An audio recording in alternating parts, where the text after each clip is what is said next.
cette journée diocésaine, elle s'inscrit dans un parcours catéchuménal où les catéchumènes, donc les futurs baptisés, vont vivre des moments au sein de leur paroisse, mais également des moments où on se réunit tous ensemble au niveau du diocèse, tous les catéchumènes réunis. C'est une invitation qui nous est faite. Et pourquoi j'utilise ce mot invitation? Parce qu'une invitation, ça sous-entend que je suis libre de répondre ou non. Nous savions que nous avions la chance d'avoir Monseigneur No avec nous pour animer 2 enseignements, pour qu'il fasse résonner ces 3 mots que nous avions choisis autour desquels nous voulions articuler la journée, l'appel, la vocation et la mission. Et nous montrer que notre liberté est profondément respectée. Depuis les premiers temps de l'Église, en fait, l'évêque a une place toute particulière, certes dans l'accompagnement, dans le processus, mais tout spécialement dans ce qu'on appelle l'appel décisif, où chacun est nominativement appelé, certes par l'évêque, par l'Église, mais à travers ses médiations, par le Seigneur lui-même. Voilà, c'est vraiment une joie de la communauté chrétienne qui se réunit d'accueillir des personnes qui cheminent vers le baptême, qui cheminent dans une vraie rencontre avec le Seigneur. C'est peut-être beaucoup moins extraordinaire aux yeux des gens, mais c'est tout aussi extraordinaire aux yeux de Dieu. Je suis venue voir Catherine avant de partir en pèlerinage à Saint-Jacques-de-Compostelle. Et donc j'avais commencé mon parcours avance quand je vivais encore ici, et puis j'ai souhaité le continuer après mon déménagement. Ça me semblait logique. Quand on écoute les catéchumènes, quand on les accueille, la première chose qu'ils disent, c'est j'ai vécu un événement qui m'a marqué, un deuil, une rencontre, et je me suis rendu compte que j'avais ce désir profond enfoui en moi depuis des années.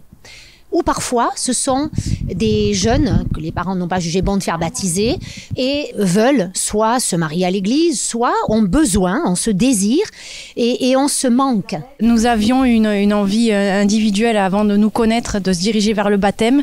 C'est une envie qui s'est concrétisée quand nous nous sommes rencontrés. Nous avons maintenant un petit garçon avec qui nous allons nous baptiser ensemble pour Pâques. Ce qui me touche, moi, beaucoup, quand j'étais accompagnatrice et maintenant coordinatrice, quand on voit ces assemblées, il y a une vraie transformation physique, il y a quelqu'un qui est illuminé. C'est des mosaïques, des kaléidoscopes de vie extraordinaires, et pourtant ils sont là. C'est qu'ils ont vécu un saisissement intérieur. Il n'y a pas que la vie de l'accompagné qui est changée, il y a profondément la vie de l'accompagnateur qui devient assez vite conscient de l'importance et de la difficulté de sa mission, parce qu'il s'agit d'accompagner et pas de faire à la place. Il s'agit d'accompagner quelqu'un de libre et de volontaire, pas de le contraindre à suivre le chemin qu'on lui propose. Ils sont tristes, évidemment qu'ils sont tristes, ça c'est le moins qu'on puisse dire. Hein, détruits, qui rentrent chez eux sur le chemin d'Emmaüs, et d'ailleurs Emmaüs c'est une ville qui n'existe pas.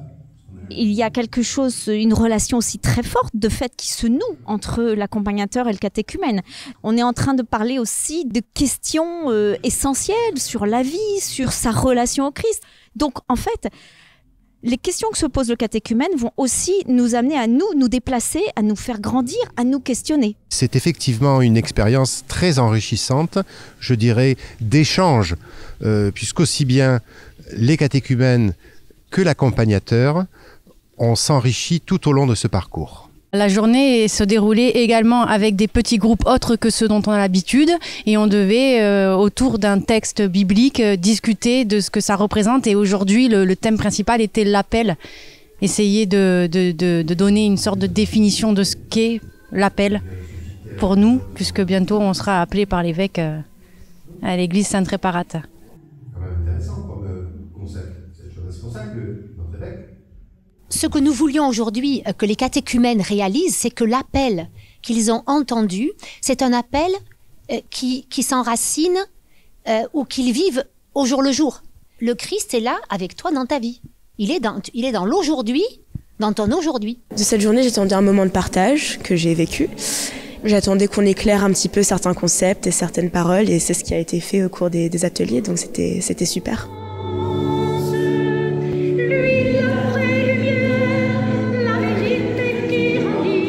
C'est une grande joie d'accueillir des catéchumènes, et je pense que c'est une grâce que le Seigneur fait à notre époque époque aujourd'hui parce que chaque année, il y en a toujours davantage.